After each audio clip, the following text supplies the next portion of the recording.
back for tonight. I'm Tom Edgar. I'm the director of the UT Energy Institute, and pleased to have so many people who look like engineers here tonight. How many of you are electrical engineers? All right. You were probably required to come here? No? Good. All right. Great. Well, I think you'll be highly satisfied, although I think one of the messages you might get from our speaker tonight is that take fewer technical courses. You'll have to explain that, right?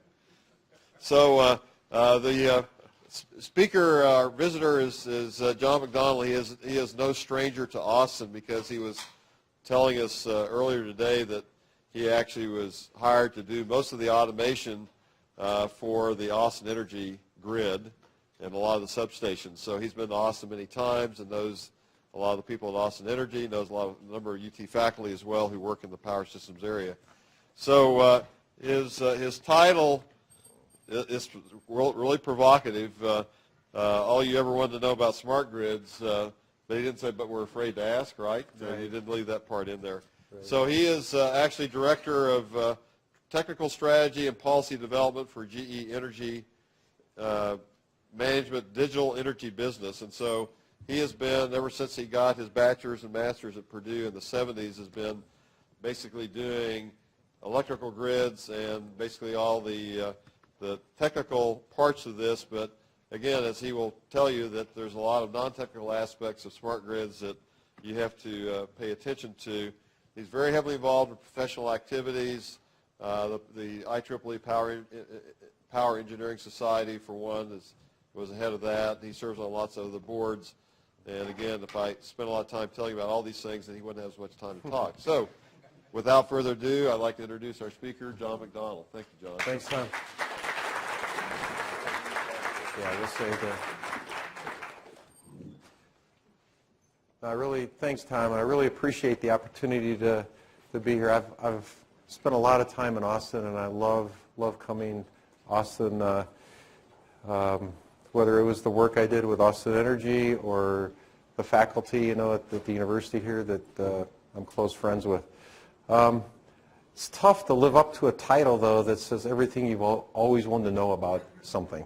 So I'm going to talk about smart grid, and actually that term is not one that we use so much anymore because it's really overused, and it's a catch-all for too many things.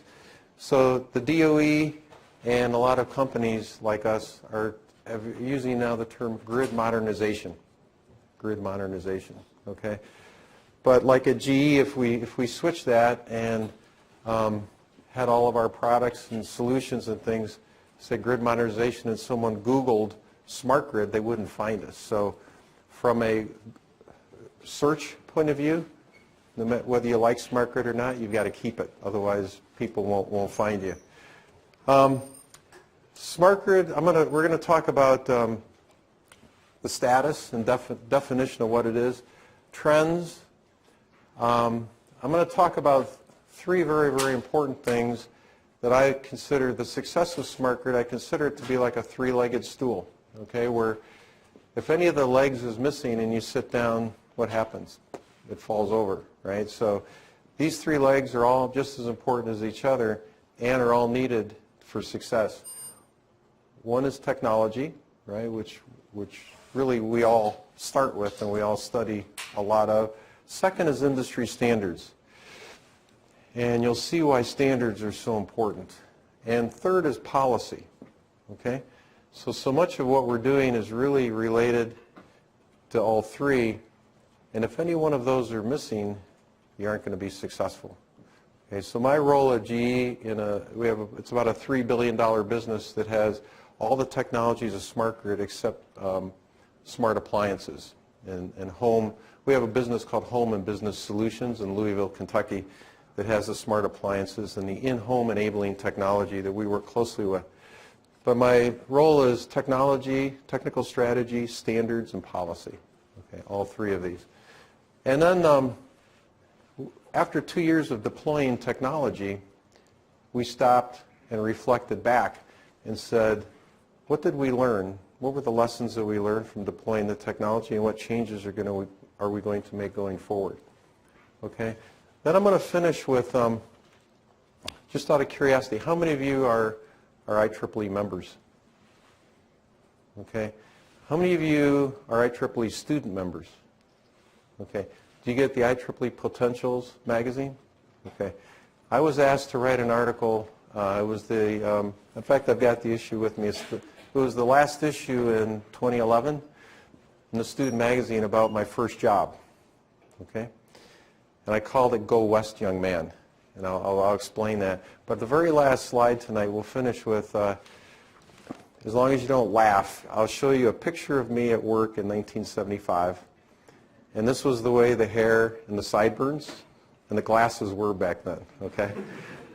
And when my kids see it, they just can't believe that I would go outside the house looking like that, right? But what I did was I summarized what did I learn in my first job. What were the experiences I had and what were my takeaways? Okay, and I want to go through those to finish up tonight. And it's from an article, IEEE Potentials, November, December of 2011. Okay. Now, since this is being recorded, if you have any questions, feel free to ask, but you just need to wait till you have the microphone. So when you ask the question, it'll be recorded. Okay. But feel free to ask. Don't let that hold you back. One other thing, I've written a lot of articles and some books in the area, and I was a contributor, and I'm a book series editor for CRC Press and Taylor and Francis, and we finished a new book on smart grids late last year. Okay, I'll pass this around so you can look at it, but you'll see as we talk, smart grid is very expansive. At GE, we say it's from turbine to toaster. Right, from the power plant to the home. There's a lot in between. So there's a chapter in here on all the technologies of smart grid. We also talk about policy, standards, international aspects. But the biggest chapter is on the technologies. So if you want a good practical reference book on smart grid, obviously I'm biased, but I suggest this is a good one. We also have a 5-book set, same publisher, called the Electric Power Engineering Handbook. 5 books, and one of my specialties has been the substation area, automating substations like I did for Austin Energy here. And I have a book called Electric Power Substations Engineering. It's a good practical reference book on substations with 22 chapters on even like cybersecurity of substation communications, lightning protection, grounding protection, how to build a substation, commissioning a substation, that kind of thing. So if you want information on that, let me know. I can email you some information. All right. So first thing we'll talk about is, I think, a very simple definition of smart grid. And this is important because if you talk to someone about smart grid, I guarantee you that what they think it is will be different from what you think it is. So if you don't, first of all, agree on your definitions, you guys are going to have a conversation that's going to be going in different directions, right? So first of all, with any discussion, say, what do you think smart grid is? And I think a simple definition is, and this is a real challenge for us, is bringing together the electrical side of the utility with the information side, okay? And the electrical side is the operations side. So I just spent the afternoon at Austin Energy's new control center. I had a tour from some of the folks that I've worked with there and saw the new control room. So the dispatchers are still at the old ECC, downtown. Be moving out in the next couple months. But the electrical side, the operations side, is a 24/7 operation, right, with a real sense of urgency. So just think if you have a communications line to a substation and you have tens of thousands of points being sampled every 2 seconds and being sent to the control center, right, and all of a sudden your communication line goes out. So that part of your system is not observable anymore. It's very important to get that fixed as soon as possible, right? So it's a 24/7, very urgent situation. The information side of the utility, the IT side, is a very different culture, okay? And the operations and we call OT and IT, operation technologies and information technologies, typically don't work well together.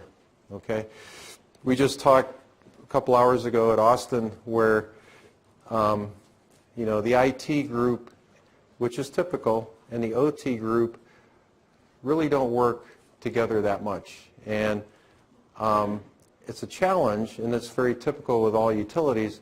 The cultures are different, and if we don't connect these two, what happens is we have a disconnect in the enterprise, and we have very valuable information on the operations side that we need to get over to the IT side on the corporate network, because there's about 20 to 25 different groups in the utility that if they had access to this information on the operations side could provide more value to the utility. Okay? So it's bringing together these two groups. And some of the benefits would be improving the reliability of the system with smart grid, increase energy efficiency. We'll talk more about how we do this. Help the environment, right? So how many million tons of CO2 can we reduce from going into the atmosphere? If we can automate part of the system and reduce the number of truck rolls, how many times trucks are going out, right? That's the CO2 coming out of the exhaust system of the truck. If we can reduce those, we're reducing the how many tons of CO2 going in the atmosphere. Reliability is very important. We always look at how can we improve the reliability of the system. Right? And there's an IEEE standard 1366 that is the reference for how we measure system reliability with terms like SAIDI, SAIFI, and MAIFI. SAIDI is the System Average Interruption Duration Index. It's a measure of, for if SAIDI is 80 minutes for a utility, then if you're a customer on that utility system, you'll be without power for about 80 minutes during a year. If SAIFI is 5, then you'll have 5 sustained interruptions, outages during a year of greater than 5 minutes. Okay, so these are measured and reported every quarter by all utilities. So it's very visible. So we want to improve reliability. We're going to talk about efficiency later, the environment. But the bottom two here are very different for us in our industry. One is empowering consumers to manage their own energy use and save money without compromising their lifestyle. Okay, so this is something we've never done before, and consumer engagement is important here, understanding consumers. How do we design a program for a consumer? We need to really understand what are the consumer's expectations, what are their price points, what are their characteristics. So we segment consumers into 5 or 6 different segments. Like there's a group of consumers that will pay a premium to say that they're green. They're helping the environment. There's a group that says any new gadget that comes out, I want to play with it. I want a new gadget. There's another group that says I want to save money. I want to save money on my electric bill. So we need to design a program taking into account the different segments of consumers. And the last one is all the renewable generation. How do we optimize the integration of that both at the distribution level and transmission level? I'll give you an example of some of the challenges when we get into higher penetrations of renewables. San Diego Gas and Electric has some distribution feeders that have 35% of the homes fed off that one feeder have rooftop solar panels. Okay, 35%. And think of the fog over the Pacific Ocean in the morning that's completely blocking the sun's rays, right? And so the voltage on the feeder is fairly constant, right? And the control mechanism we have in the substation is a tap changer, which is a mechanical means of control. And its objective is, no matter what the primary voltage is, to maintain a secondary voltage constant, right? So all of a sudden now, as the fog starts burning off, this 35% of the homes, all of a sudden all the rooftop panels see the sun and the voltage really spikes, okay? And then as the clouds and things go in and out, it oscillates over a pretty wide band. So that mechanical tap changer in the substation is operating frequently, right, to maintain a secondary voltage. And we, under conditions without renewables, this would operate 2, 3, maybe 4 times a day. And with the volatility now of high penetration of renewables, this mechanical means of control could be operating 80 to 100 times a day. Okay? Which means, how long is it going to last? Not going to last very long, right? So when I talk at universities now, we're saying we need to have a closer working relationship between the power electronics group and the power system analysis group, because we at GE and our competitors all are using power electronics now to design a new form of tap changer without any mechanical moving parts. Okay? A new form of control for the grid because of the higher volatility of the grid as the penetration of renewables grows. Okay? So these are the new challenges that we see with smart grid and the increasing complexity. Okay? So one of the things that when we talk about smart grid, I like to call it a smarter grid, right? Because a lot of folks like myself who have been in the field of power system automation for a long time, you know, we will say we have a pretty smart grid. We've been adding intelligence to the grid for decades. So I'd like to show here, shaded in gray, are the things that we have been doing. And in green are the new things, the incremental new things that we're doing so the grid can be smarter, okay? So things like, and we'll go into this as we go through the rest of the slides, but you can see the shaded part here under voltage control, halfway. So it's something we've been doing for a long time. When I control the voltage on a system, I directly control the load, okay? So if I lower the voltage, I'm going to lower the load level. If I raise the voltage, the load's going to increase. Okay, so a 1% change in voltage, I'll see a change in real power from 0.2 to about 1.5%. Depends on the type of loads types of loads I have. So there's been utilities, particularly electric cooperative utilities, they buy power based from a G&T, a generation transmission co-op, based on it's a contract called a ratchet, where if they exceed their previous peak, they have a severe penalty.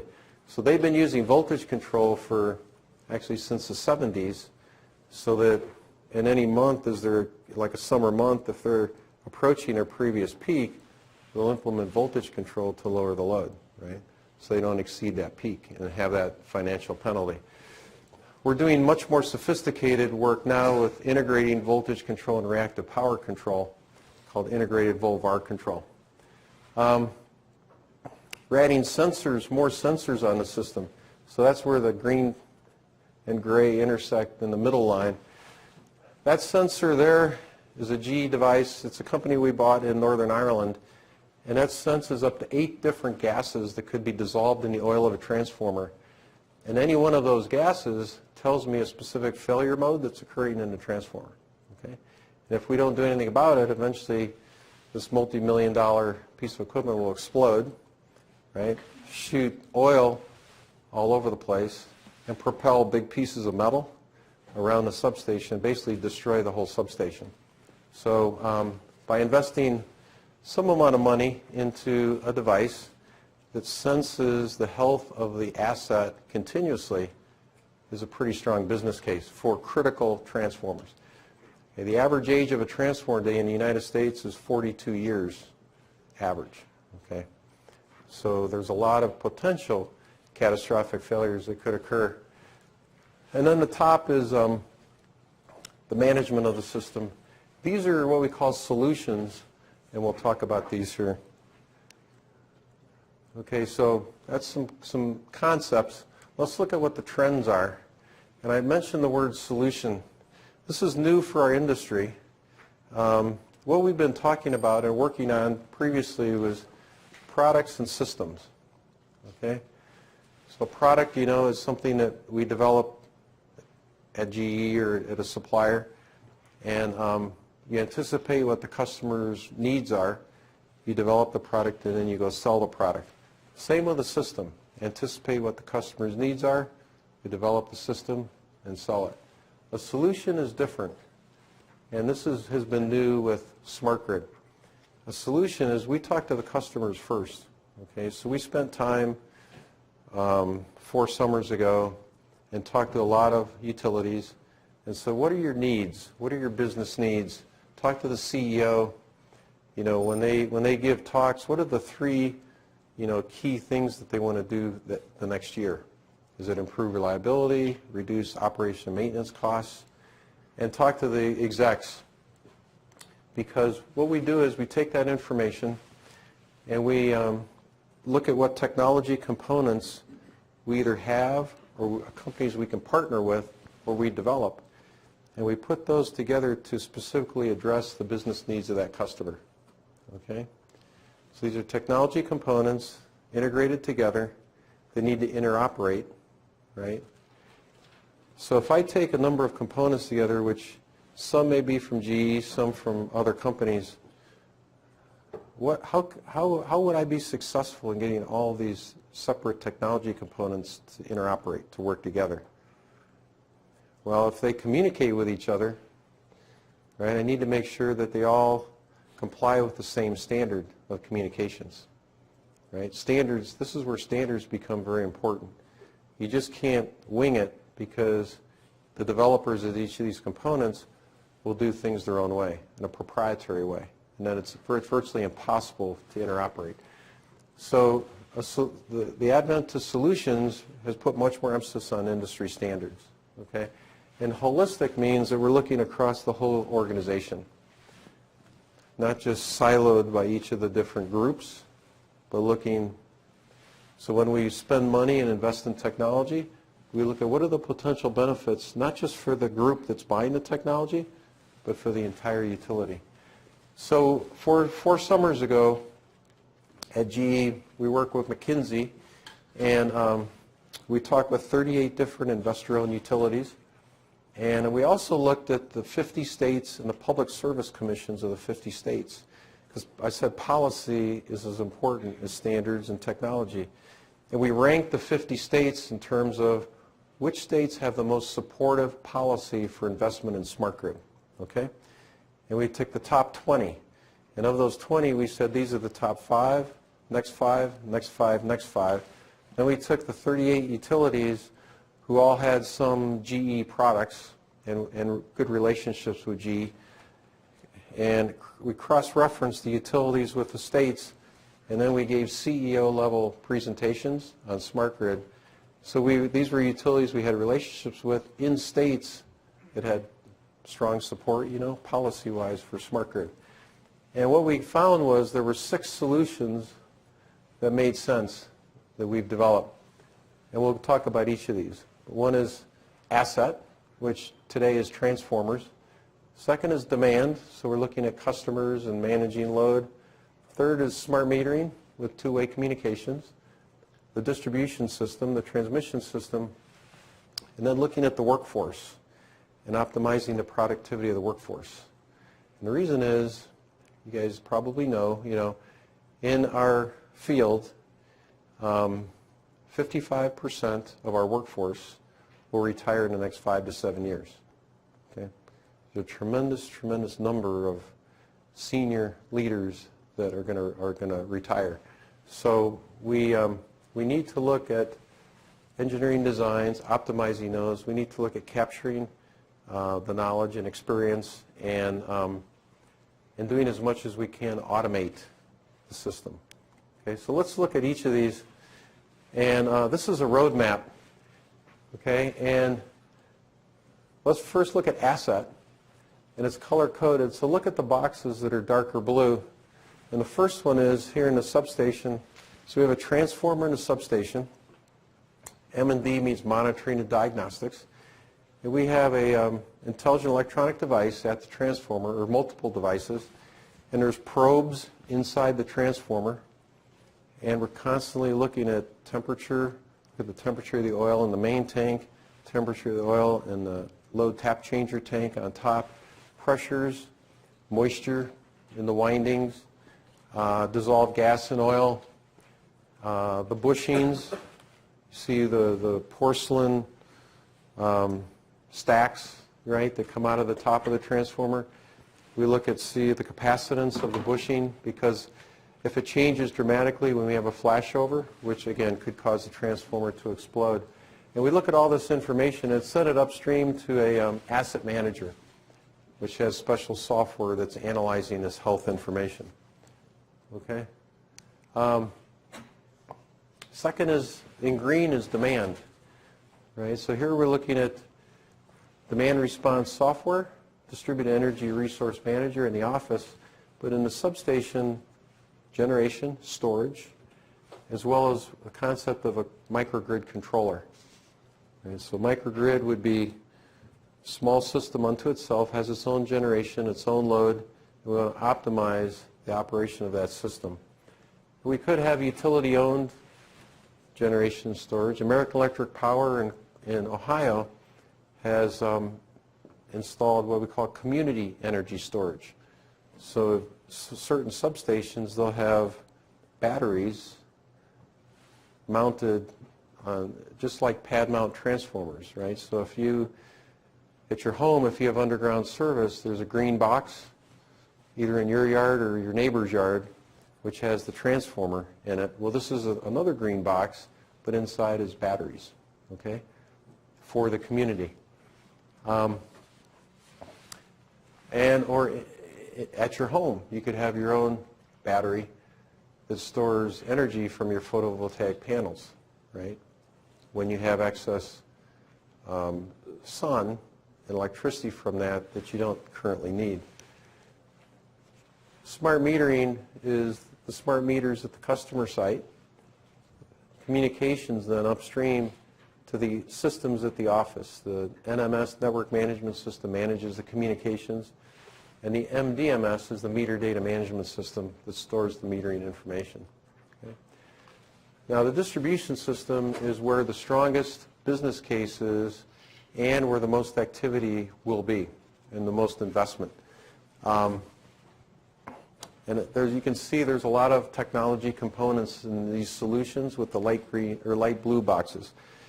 So Pecan Street, you know, the Pecan Street project, the things that you're doing, when you think about the distribution system, it's the part of the electric utility system that distributes the electricity, the energy, to the customer. This is an area where there's been very little investment for many decades by the utilities, because mostly it's been generation and transmission. A couple examples, we have 48,000 distribution substations in the United States. Less than half of those have any kind of automation installed. Okay?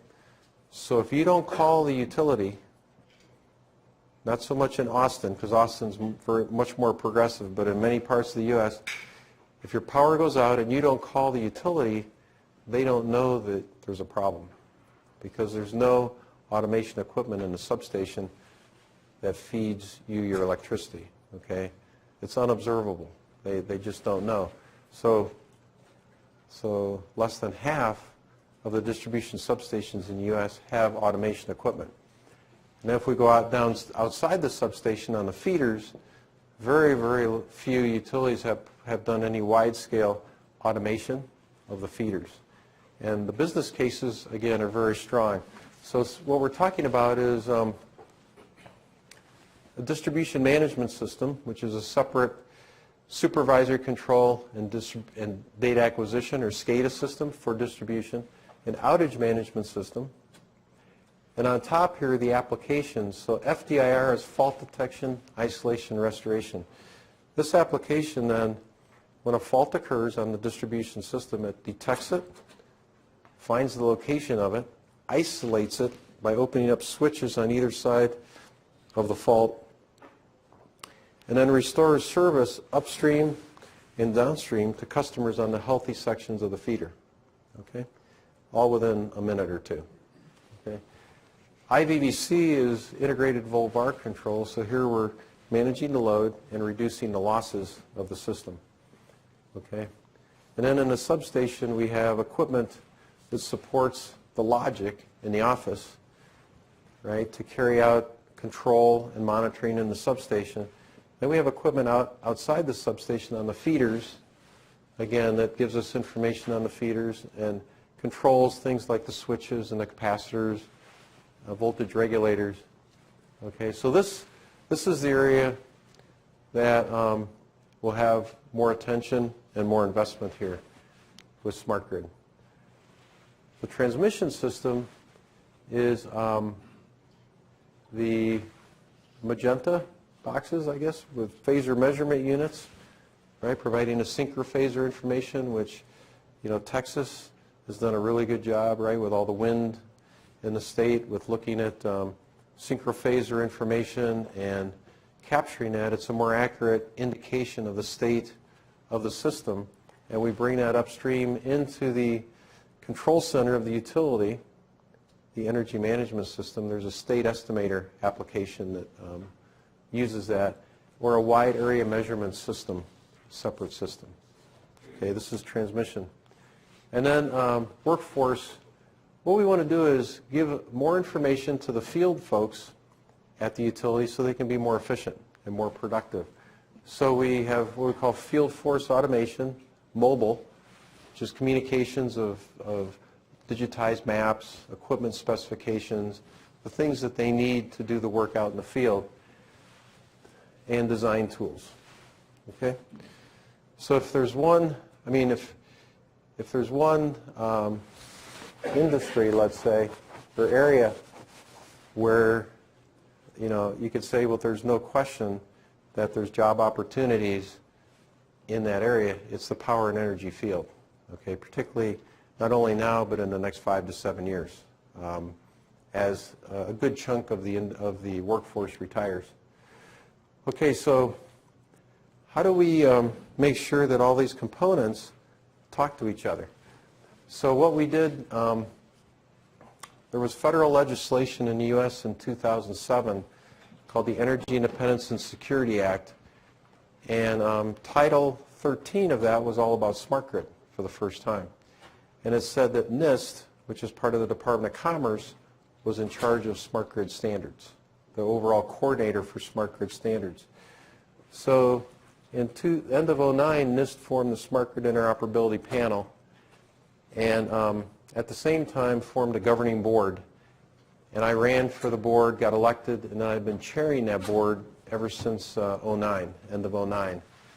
Okay, and we'll talk about what this means. So one of the first things we did was the question came up if, and we talked about this this afternoon, if someone gave you a piece of paper and said, on this one sheet of paper, I want you to draw what smart grid is. Okay, one sheet of paper, draw everything smart grid from one end to the other. That was the question we had in end of 2009, or in 2009. And we came up with a smart grid conceptual reference model, which is these 7 domains. Okay? Markets, operations, service provider, bulk generation, transmission, distribution, and customer. And this is an industry standard in the U.S., and it's an industry standard in many countries around the world, because there's just no one has ever defined smart grid this way. Okay? And it's 8 PowerPoint slides where we have a PowerPoint slide in much more detail about each of these 7 domains. And this shows the interrelationships, the communications, and the electrical interface between the 7 domains. Okay? So what we've done is we have 800 companies. About 100 of those are from outside the U.S., all working together, and 2,000 people on smart grid standards. Okay? And we have a catalog of standards with 42 in it. We just finished voting on 14 additional. And we have international letters of intent. So one of the things is, you know, we can do a lot of work on standards, but what happens if another country has their own standards that are very different from ours? Okay? What happens if you develop a product here, your company, and now you want to sell it overseas to this other country, and the other country, the way they do things, their standards are very different from yours. So standards that are proprietary or regional or local actually are trade barriers, right? They prevent us from trade, because if I'm in Malaysia and I develop a product and I bring it to the U.S. and I want to sell it, and we look at it and we say, this isn't the way we do things, right? We do things differently. I'm not interested in buying it. So international harmonization of standards is extremely important, extremely important. So we have actual agreements, collaboration agreements that I'll show you here with just the beginning with the countries that are the most aggressive in smart grid. First is Korea. Korea is at the forefront. Japan, the 27 countries of Europe, and several countries in Latin America. Okay. So this was the first agreement we signed, was with Korea Smart Grid Standards Federation, working very closely with them. They have an annual Smart Grid Conference which draws the international experts in smart grid every November. Second was the European Union, 27 countries, and we collaborate very closely on architecture and cybersecurity with them. This is the Japan Smart Community Alliance, 740 companies in Japan all working together on standards. And then last summer was Ecuador. Ecuador, interesting as a country, their Minister of Electricity has a PhD in electrical engineering. Okay? Really understands smart grid in a big way, okay? And is a real champion and proponent of smart grid. And last month they finished a countrywide strategy and roadmap for smart grid, what they're doing holistically as a country. And I went down to Quito because I've been helping them with that work, and it was a celebratory signing of the agreement. And this is the CEO of the national utility of the country. But in the 42 countries of Latin America, they're probably the furthest along. And it doesn't hurt to have the Minister of Electricity, to have good knowledge of what smart grid is and be a real champion for you. And this is the standards group for the country of Colombia. And Colombia is finishing up their roadmap now, and we've got an agreement and working with them. International harmonization is important. So what we've done, though, is since 2009, we've been government funded. Okay? 7 minutes? Government funding is going away, right? So we have a member-funded model now. And this is the organization, and this is the new look. So we're transitioning to a member-funded model, which started in January. And we have over 100 members now that have paid dues. You just can't continue assuming you're going to get government funding forever. Okay? And this is the website. So you can go on the website and learn about the things that we're doing with standards. Here's a few projects. And AEP is the second largest utility in the United States. And this is some technology that we installed. And these are the solutions, demand, distribution, and asset of technology that was installed. Island of Maui is a very challenging project because an islanded power system is very fragile, right? System frequency. There's no interconnections to anybody else. So when there's any drastic change in load, the frequency moves around much more than it would in the continental United States. This is the technology that we've installed on the island of Maui. So they could have up to 30% of their total generation could be from wind farms, which makes it even more volatile. We've been working with cities and city-scale projects, particularly cities that have hosted the Olympics. Work with Beijing and Vancouver and London and now Sao Paulo, Brazil, and adding technology to help them improve their infrastructure. Lessons that we learned in implementing the technology, a lot of it initially was hype as opposed to reality in terms of the maturity of the technology. Standards is extremely important, right? If we don't comply with the same standard, we take the solution to the field and it doesn't interoperate, right? We have problems. We need to do a lot of testing in the factory. The challenge is because there's multiple departments involved. So project management is important, and managing pieces coming from different suppliers.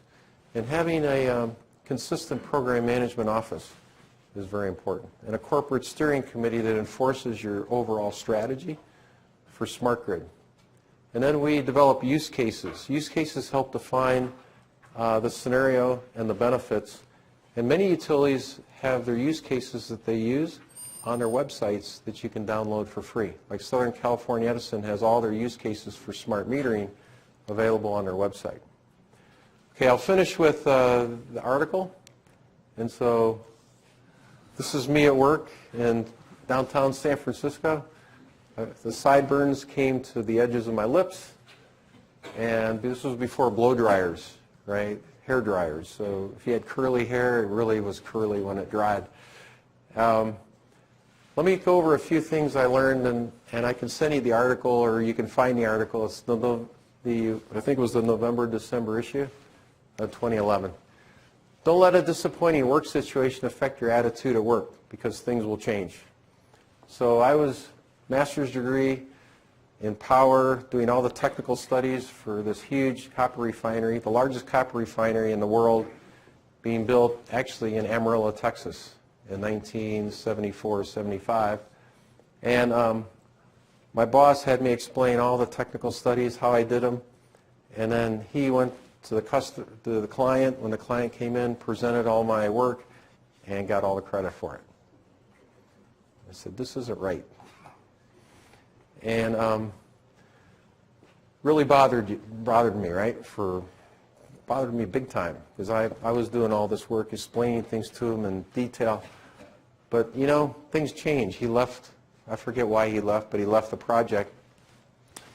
And the chief electrical for the project, Chuck, sitting here, knew I was doing all the work, and he said, hey, no problem. This guy's gone. From now on, when the client comes in, you know, you'll explain things to the client because you've been the one doing the work. So he knew what was happening, right? No one is indispensable, and continue to do more than expected and provide value to the company. See, the desk behind me is empty. There was a guy sitting there when I first joined the project that was on the phone constantly making decisions for the project like every 5 minutes of the day, and I'm thinking, man, if we ever lost this guy, our project is doomed, you know? I came in on a Monday morning and his desk was empty. No books, nothing. He was let go because he had a personality conflict with Chuck. And I thought, our project is not going to be successful. And we were very successful. So it's interesting. It was a real lesson for me that no one is indispensable, no matter how, whether it's you or somebody else. You need to continue to work as hard as you can, and don't do what's expected, but do more than expected, right? Always think about how much more can I do and provide value. When I started in consulting and someone was paying $400 an hour for my time, or $350 or whatever it was, I stayed up at night for a long time because I'm thinking, this person's paying a lot of money for me. I've got to be providing value every second that I'm working because they're paying a lot of money for my time, you know. Practice precision without accuracy. So I was doing all the short circuit studies for this copper refinery, and this was before, right as calculators were first introduced, right? So the HP 35 and 45 had just come on the market. So we were doing a lot of this by hand, by slide rule, and by hand. And I'm calculating short circuit currents of like 23,250.23, right? And my boss said, John, what I want from you is precision without accuracy. I'll never forget it. Think about the significance of the digits, right? And what makes, you know, when you calculate something or even think about something, what's the context of the precision that you need? If you don't need to overdo it with accuracy, right? Think of the context. Now, as Tom said, in 1997, for this next item, premier market researcher in our field, T&D field, transmission distribution, surveyed 100 utilities in the U.S. and Canada and said, what's the leading obstacle why you have not implemented substation automation to a greater extent?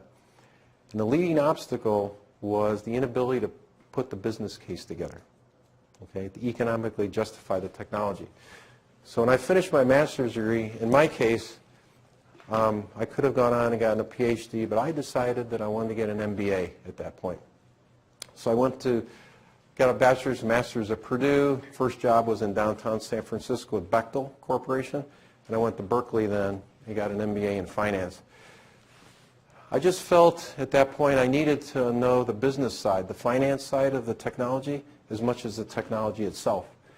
And it was a great decision because I can't tell you how many good technical projects I've seen at electric utilities never get off the ground because the engineers couldn't explain the technical project in terms of costs, benefits, payback period, in a way that management could understand and approve the project. Okay. Another one is the fundamentals of engineering exam. You know, for engineers, the fundamentals of engineering exam, you have the best chance of passing that when you're in school or when you finish school, because that's when all that stuff is fresh. So I say, you know, take that exam while you're at the university, get it out of the way. But then as you get the work experience you need, get your professional engineer license, okay? Like an advanced degree counts as 1 year of work experience. So whether it's 4 or 5 years that you need before the PE, but it's very important. Once you have it, you can get registered in other states by reciprocity, by doing reports. So I'm registered in 3 states. I took the exam in California in '78, but then in '82 when I started working in Pennsylvania, got registered there. In '86 when I started working in Georgia, I got registered there. Also serve as a mentor for young engineers so that the experience that you have can help others, right, that are earlier in their careers. And the last thing, of course, is get involved in outside activities, right, giving talks, teaching courses, developing industry standards. A couple things that are really important. Building your network of contacts, right? Every job that I've had in the 40 years of work has been through a contact, an industry colleague.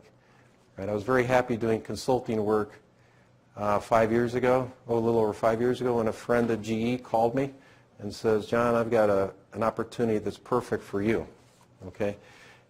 And later I realized that if I was successful getting this executive position at GE, he would work for me.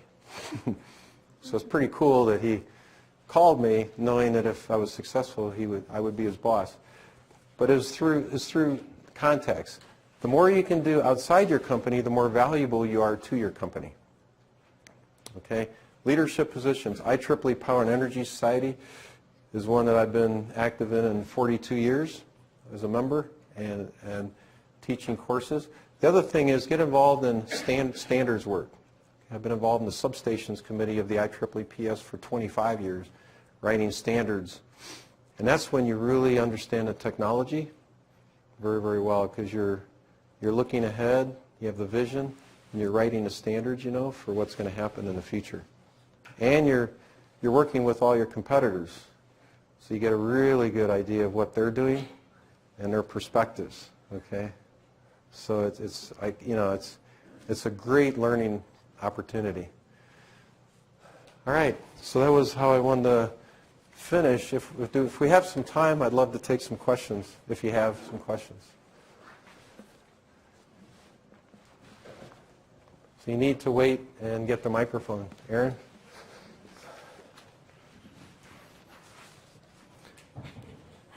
No questions about my glasses or my hair there. Thanks very much, John. That was really a great presentation. I guess my first question is this. Of all the offerings that GE Digital Energy has there been any particular product or solution within your portfolio that's seen the most uptake by utilities? If so, what is that and why? That's seen the most what? Have seen the most uptake by utilities. They've been most receptive to a certain solution within your portfolio. And if so, what is that and why? That's a good question because, and the reason is you can have what you think is very good technology, you know, but the culture within the utility may not be ready for it. Okay, like I talked about distribution automation. So when we close the loop on applications, right? Close the loop meaning there's no human in the loop. So we can restore service within a minute or two, right? But that requires a cultural acceptance in the utility of distributing the intelligence downstream of the control center, which many of the old-time control center supervisors won't allow. Second is closing the loop on applications, which means trusting the logic in the application and taking a human out of the loop, which, again, a lot of the old guard won't allow, okay? So in distribution automation, the technology is there, the culture hasn't been ready for it, okay? So the one thing that has caught on is transformer monitoring and diagnostics. Because of the increased age of transformers, in the UK the average age is 38 years. Here it's 42. A few catastrophic failures will show you that if you invest 10 or 20,000 or 30,000 in an M&D device, you can save a heck of a lot and prevent catastrophic failure. So the one thing that's taken off and that will continue to take off is transformer monitoring and diagnostics in a big way. At the beginning of the lecture, you mentioned that you had graded the states. Could you please tell us the 5 best states for smart grid and also the utilities connected to it? And also the 5 worst. And you don't have to tell us the utilities for that. Let's just say some of the more advanced states are Ohio. Ohio is very, very progressive. Florida has done a lot. Where else? New York. New York has performance-based rates. So I'm thinking about new policies that the PUC has embraced. Other states haven't. So from a policy point of view, the key policies that would help stimulate smart grid are decoupling the rates. Because when we control voltage and lower the load, how does the utility make money? By selling electricity. So what's their incentive to conserve? Unless we decouple the rates through policy, they don't have an incentive, right? They want to sell as much electricity.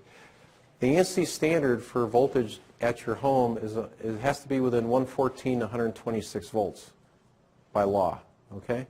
The average delivered voltage at our homes is 122.5. Why is it so high? The higher the voltage, the faster your meter spins. Okay? So the higher the voltage at your home, the higher your bill is. Okay?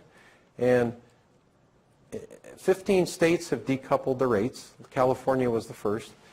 And what that means is, I say, the PUC is saying conserve, and what revenues you give up by conserving, we will pay you in other ways, so you will be whole at the bottom line. So one is decoupling rates. 2 is performance-based rates, which is looking at the reliability of your system, your distribution system year to year.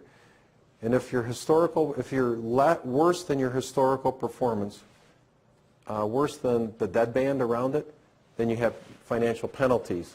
If you invest in your system and you're better, you have financial rewards, millions of dollars. National Grid in the state of New York was paying $10 million a year in fines because they bought Niagara Mohawk, which had a very, very poor distribution system design. And it took years of investment to bring it where they weren't paying fines anymore, which happened 2 years ago. So I would say states, I would look at decoupling rates, performance-based rates, and accelerated depreciation, which gives a stronger business case for investment in new technology. Yeah. Hi. My question is, could you give us your assessment of smart grid in terms of helping demand response management? How much demand can be reduced? Demand can be reduced on the average of 15 to 20%.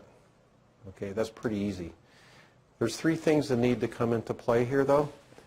One would be in-home enabling technology, right, that allows you to, like a home energy management system, and to control your loads.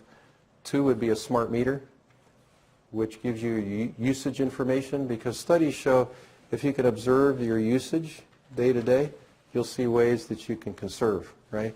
And 3 is dynamic pricing, right? Time varying rates. So if it costs you 30 times more for power for electricity during peak periods, you're gonna probably do what you can to use loads during off-peak periods, like overnight, as opposed to during the day. So if all 3 of those are in place, the potential for savings is greater.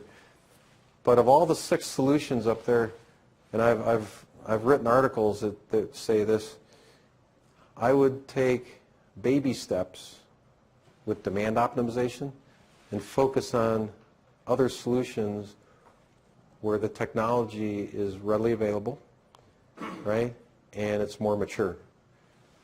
The worst thing we can do with demand optimization, because we don't understand consumer engagement, is to put something together quickly, go out in the field and install it, and we have problems with it, like the smart metering PG&E had in California, right, or what happened here in Texas or in Maryland, right? And it takes many, many successful projects to overcome one bad project. So I'm saying let's take baby steps, and let's really understand more about consumer engagement first. Okay. Hi. Thank you for being with us today. My question is about whether you have noticed, from your perspective, whether you've noticed a difference in a willingness or an ease in diffusing smart grid technology in regulated versus deregulated markets. Yeah, I would. Let's see. I'm trying to think if I've really seen a difference. Yeah. And I can't think of a noticeable difference. Yeah, I'm thinking of, I can't think of a significant difference between them. Thinking like California and Texas is good examples of. California, though, the one thing with California was the California Public Utility Commission, by law, required the 3 investor-owned utilities to put together smart grid strategies and submit those by a certain date, to the CPUC, which was about 1.5 years ago. If you want to see some good examples of a holistic strategy for utility, these are public information on the CPUC website that you can download. That's a deregulated market, but because of this requirement, they're much further along, in smart grid with investment, because company-wide they have very sound strategies. The question is, would they have done those strategies if they weren't required by law? Probably not. But we have a lot of smart grid activity in deregulated, regulated states also. So I can't pinpoint a significant difference. Good, interesting question. Never been asked that question before.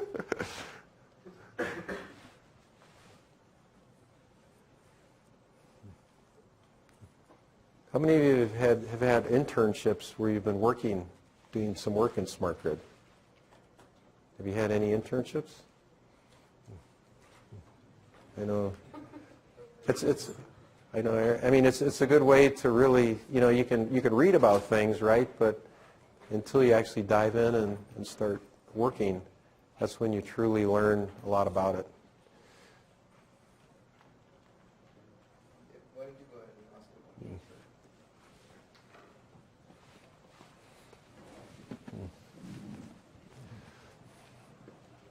the question? Thank you again for being here. We enjoyed that very much. You only have a limited amount of time to talk about this, so what do you see as the communication standards that you think will evolve and surface as being the dominant ones, for communication between end devices in the home, HEMS, up through the backhaul or whatever, and the vehicles to that also? Yeah, of course, like we said, standards is extremely important. And also communications is important, because communications is I say it's the enabling technology that allows us to automate. So when I was doing consulting work like at Austin, I said, don't even think about smart grid until we look at your communications infrastructure and make sure that it's robust enough to support, and there's 3 things: response requirements, bandwidth, and latency, right, that we have to look at. But in terms of standards, we've actually come a long way. If we look at the grid side first, we have one international standard now for a utility to exchange information with another utility called ICCP, Inter-Control Center Communication Protocol. It's an IEC standard 870-6. So, I mean, not too long ago we had multiple standards. In fact, we had 3 in the United States, 3 separate ones. From the control center to the field equipment, we basically have 2 standards now. One that's predominant in North America, called DNP3, Distributed Network Protocol 3, which after last year now is an IEEE standard. So for many years it was what we call de facto standard, not anchored into a standards development organization, but we went through the IEEE process. It's IEEE 1815 now. And then within the substation there's a couple different standards, DNP3, but the predominant one that we'll see worldwide in the substation is IEC 61850. That will dominate worldwide is the communication standard. Those are much more mature than in the home. As I said, we need to take baby steps with respect to the home because technology is not as mature yet and the standards aren't as mature. But I think, to me, the dominating standard will be the Zigbee Alliance Smart Energy Profile 2.0, more so than OpenADR.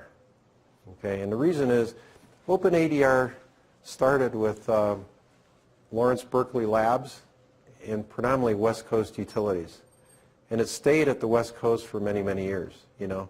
And so the feeling we had at GE and the feeling many people had was it's a very localized niche type of standard with local support. But you don't want to hang your hat on something if you're on the East Coast that only has a small experience that's local. Where SEP 2.0 is worldwide. So, you know, the 3 media standards has 2 parts, right? One is the bit pattern, another one is the media that we would use. I think it's a toss-up between Zigbee wireless and Wi-Fi. And I think home plug or using the electricity lines to communicate will be successful in niche places in the U.S., but probably not. I think it'll be more wireless and probably more Zigbee. So the PLC, you think home plug, but mainly wireless? Mainly wireless. What's interesting is in Europe, there's much more acceptance, you know, of power line carrier using the power lines because they've been doing it for decades with ripple control for managing energy use, low frequency injection on the power lines. So the metering project that we're doing in the UK, right, 80% of all the homes in the UK have to have smart meters by 2020. But what they require is a standard called DLMS, which is using the power lines to communicate. So all those meters will be using power line communications, dictated by you know, the government. So is broadband over power line dead? It's good and dead. Yeah. When you use the power line for broadband communication, it becomes an antenna, right? And how many of the ham radio operators complain to the FCC that the interference? And you know, the investment that Current made in the Encore system never panned out, and eventually Encore just pulled it all out. So broadband over power line looked like it had promise, but it never materialized.